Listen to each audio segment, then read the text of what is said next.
Guys, ay, saan ni? So, nagabot ganin akong ba, nagdalan ko ano yun. Biko. Pero pa biko pa ni.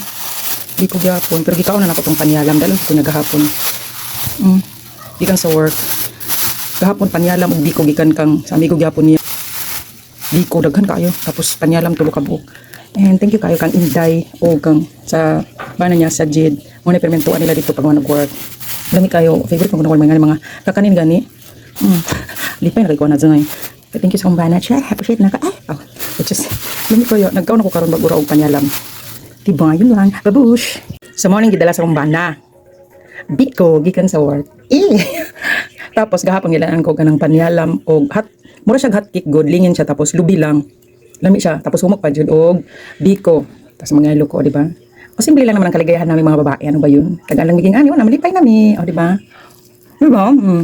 Biko lang. Biko gahapon. Gihatag na Inday. Ang dala nila ito dali lamit tamis o pangalam. Ganina rin ako.